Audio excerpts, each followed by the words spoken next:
welcome back to this video. So today's topic is short form.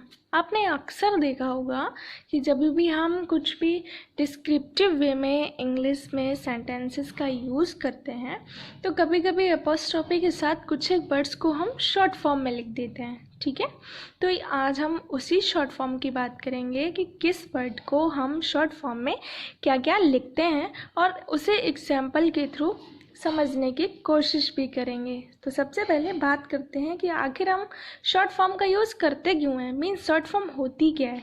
तो क्या होता है कि समटाइम्स व्हेन वी टॉक और write we use short form. जब भी जो कहते हैं ना कि शॉर्टकट, ठीक है, बड़े से किसी भी चीज़ को छोटा कर देना, या आप ऐसे यूज़ कर सकते हैं इन चीज़ों को. जैसे मान लीजिए कि कोई स्पेलिंग लिखी हुई है, मान लीजिए सपोज दैट, मान लीजिए हम फर्स्ट अपनी वर्ब को ही ले लेते हैं. ये हमें दिया गया है डज नॉट. डज की स्पेलिंग हमें अलग लिखनी पड़ी है और नॉट की अलग लिखनी पड़ी है. ठीक है, और जब हम इसको शॉर्ट फॉर्म में करेंगे तो कुछ एक लेटर हम इसमें गायब कर देंगे शॉर्ट फॉर्म में. जैसे ये जो डज नॉट है ना, तो इसका जो शॉर्ट फॉर्म बनता है वो डस तो पूरा आता है, लेकिन नॉट की जगह जो NOT होता है ना, वो ओ हट जाता है और ऊपर एपोस्ट्रोफी आ जाती है. तो ये शॉर्ट फॉर्म है. अब शॉर्ट फॉर्म का मतलब ये नहीं है कि आप पूरे वर्ड्स को ही गायब कर देंगे, ऐसा कुछ भी नहीं है. बस ये है कि कुछ एक लेटर जो है वो वहाँ से रिप्लेस हो जाते हैं, मीन्स हट जाते हैं. ठीक है, अब इसका एग्जाम्पल देखते हैं कि आखिर हम इसको राइट कैसे करेंगे. जैसे मान लीजिए डज नॉट है तो प्रेजेंट इंडेफिनिट की बात हो रही है.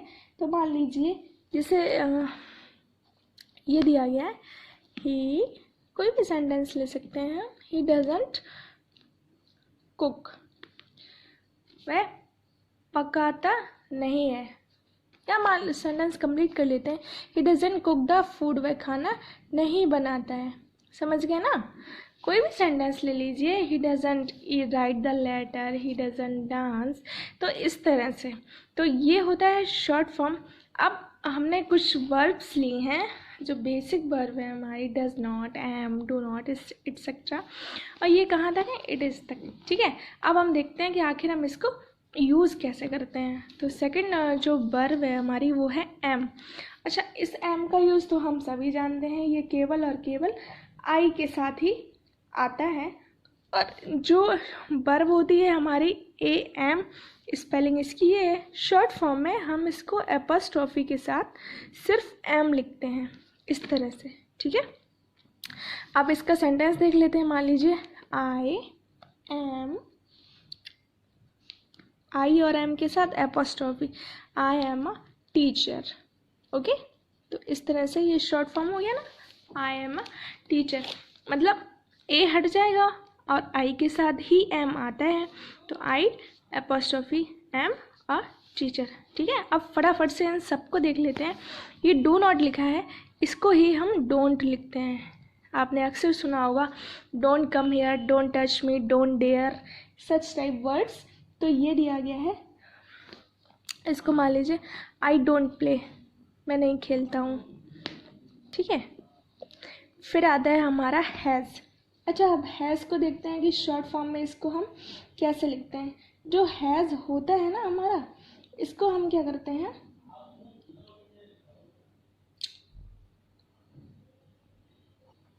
हैज़ को सिर्फ हम एपोस्ट्रोफी एस के साथ यूज़ करते हैं. कभी भी आपको सिंगल ऐसे एस लिखा हुआ दिखाई देना तो आप समझ जाइएगा कि हैज़ लिखा हुआ है. अब ये दिया गया है, ही हैज़ लेफ्ट, वह चला गया है. वह चला गया है. नेक्स्ट आता है इज.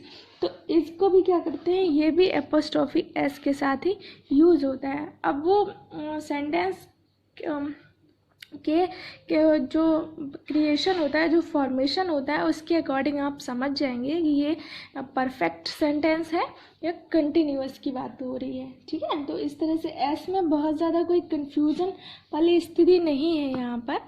और ये दिया गया है, जैसे एक सेंटेंस लिया है हमने, she is an artist, she is an artist. ठीक है, तो आपको अलग से ही समझ में आ रहा है कि ये परफेक्ट का सेंटेंस, प्रेजेंट परफेक्ट का सेंटेंस नहीं है, क्योंकि इसमें वर्ब की थर्ड फॉर्म का यूज़ नहीं हुआ है। फिर आता है डिड नॉट, ये भी डू नॉट की तरह ही होता है और ये बन जाएगा हमारा डिडंट। ठीक है, इस तरह से नॉट में जो ओ है वो हट जाएगा। कोई भी सेंटेंस ले लीजिए आप, जैसे मान लीजिए कि हमने लिया वी डिडंट ट्राई, हमने कोशिश ही नहीं की, we didn't try. Okay, next आता है हमारा आर।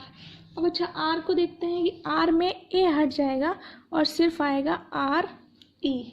ठीक है, अब सेंटेंस बनाते हैं, जैसे मान लीजिए यू आर अ टीचर। ठीक, तो ये भी हो गया। नेक्स्ट आता है हमारा हैव, तो हैव भी हैज़ की तरह ही आएगा वी ई, और इसको भी सेंटेंस फटाफट से देख लेते हैं इसका भी। They have gone to Kanpur, वो कानपुर चले गए हैं। ठीक है, नेक्स्ट आता है हमारा नॉट, और नॉट को हम कैसे लिखते हैं, इसमें हमें पता है, हम ऊपर से ही देखते आ रहे हैं कि एन ओ टी की जगह पर सिर्फ एन एपोस्ट्रोफी के साथ टी। तो कोई भी सेंटेंस आप नेगेटिव सेंटेंस ले सकते हैं जिसमें नॉट का यूज़ हो रहा हो। जैसे मान लीजिए नॉट के लिए हम क्या करते हैं, आई कांट, देखो कैन के साथ आया ना, I can't sleep. Okay, now come to next will. अब ये आता है एपोस्ट्रोफी और डबल एल के साथ, तो आ जाएगा आई विल सी यू, मैं तुम्हें देख लूँगा। नेक्स्ट आता है विल नॉट, तो ये भी ऐसे ही आएगा। ये विल नॉट जो होता है ना, तो इसका कैसे यूज़ करते हैं हम वो देखते हैं। ये वुड नॉट में कन्वर्ट हो जाता है। ठीक है, विल नॉट ये वुड नॉट में कन्वर्ट हो जाता है। और इसका सेंटेंस देख लेते हैं हम, जैसे यू वुडंट सिंग। ठीक है, तुम नहीं गाओगे। Now come to next which is it is. It is को ही हम शॉर्ट फॉर्म में इट्स लिख देते हैं। ठीक है, इट इज़। अब इसका क्रिएशन देख लेते हैं, इट्स प्लीजेंट आउटसाइड, मतलब बाहर बहुत अच्छा मौसम है। ठीक है, तो इस तरह से ये शॉर्ट फॉर्म होती है जो हमने सेंटेंसेस के थ्रू जाना। I hope all you cleared with this topic. Thanks for watching this video.